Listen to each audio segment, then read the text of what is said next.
Assalamualaikum warahmatullahi wabarakatuh. Selamat siang, salam sejahtera untuk kita semua.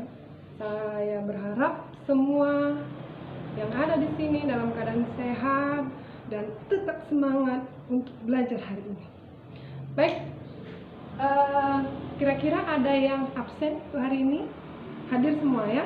Alhamdulillah.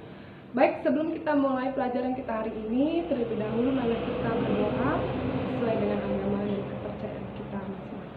Doa dimulai, doa selesai.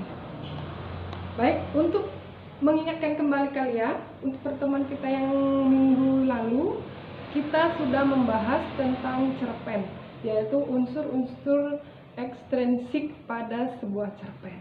Jadi kira-kira ada nggak nih yang nggak ngerti atau belum paham tentang pertemuan yang lalu? Boleh hari ini kalau kalian mau tanyakan juga nggak masalah, saya akan bantu menjawabnya. Tapi kayaknya nggak ada yang mau bertanya nih ya. Alhamdulillah, berarti semuanya sudah mengerti. Jadi kita lanjut saja pertemuan kita hari ini, yaitu membahas lanjutan dari pertemuan kemarin, yaitu membahas tentang unsur intrinsik pada cerpen.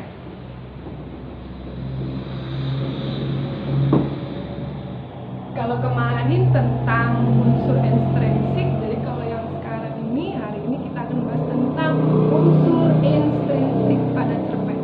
Jadi ada beberapa unsur dia. Yang pertama yaitu tema.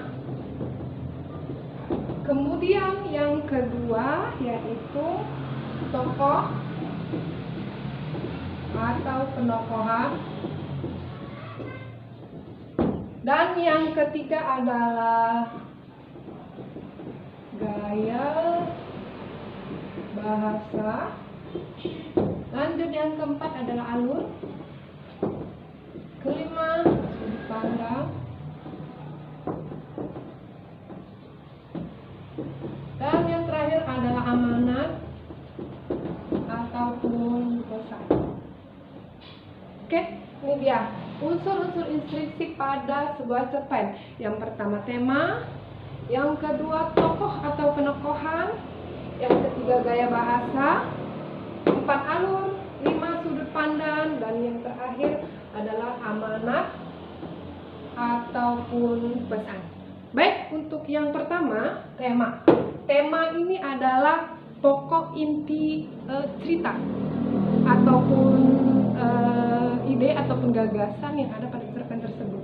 Misalnya, cerpen ini menceritakan tentang, bertemakan tentang percintaan atau tentang sejarah, konflik, politik, dan lain-lain. Itu dia namanya tema. Jadi kalau temanya percintaan, jadi dia itu tidak jauh-jauh dari pasangan kekasih. Kemudian yang kedua yaitu tokoh atau penokohan.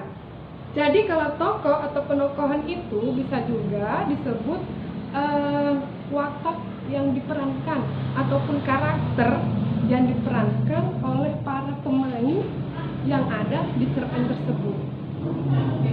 Apakah dia protagonis? Protagonis ini biasanya adalah pemeran utama. Kemudian apakah dia antagonis? Jadi kalau antagonis, kita tuh sering menyebutnya itu sebagai orang yang jahat, atau dengan kata lain itu antagonis itu adalah orang yang mempunyai konflik dengan pemeran protagonis. Dan satu lagi ada tritagonis, yaitu pemeran pembantu atau figuran. Kemudian yang ketiga adalah gaya bahasa. Gaya bahasa ini maksudnya adalah diksi atau pemilihan kata yang digunakan pada cerpen tersebut. Itu dia gaya bahasanya. Gimana gaya bahasanya? Apakah dia banyak mengandung majas, misalnya majas menggunakan majas metafora, personifikasi, atau lain-lain. Kemudian yang keempat adalah alur. Alur atau plot. Alur atau plot ini maksudnya adalah mungkin bisa dalam satu cerpen.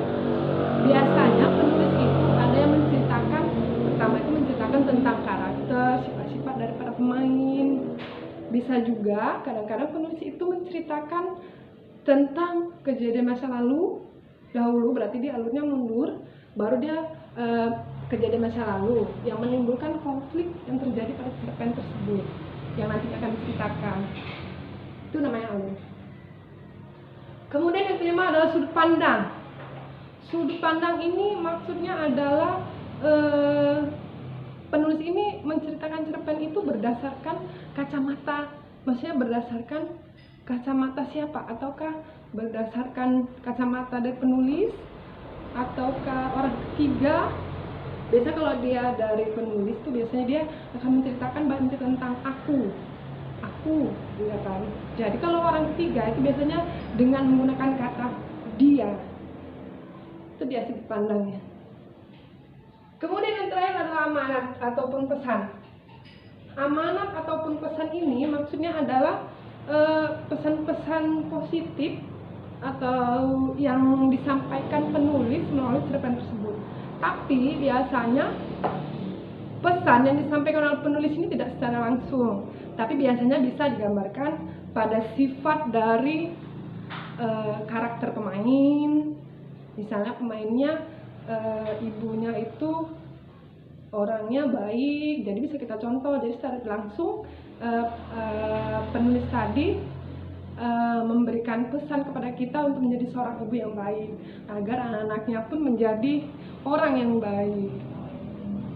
Nah, jadi inilah ada 5 unsur instinktif pada cerpen, yaitu tema, tokoh, gaya bahasa, alur, sudut pandang, dan amanat. Jadi kira-kira dari yang saya jelaskan ini mungkin ada yang mau memberikan pertanyaan, silakan, saya persilakan. Mungkin ada yang belum mengerti tentang apa yang saya jelaskan. Baiklah, jadi sepertinya semua sudah mengerti ya. Alhamdulillah. Mungkin untuk hari ini materi ini saja yang kita bahas. Mudah-mudahan saya berharap dari apa yang saya jelaskan tadi berguna dan bermanfaat untuk kita semua. Terima kasih untuk perhatiannya semua. Mohon maaf ada kekurangan. Assalamualaikum warahmatullahi wabarakatuh.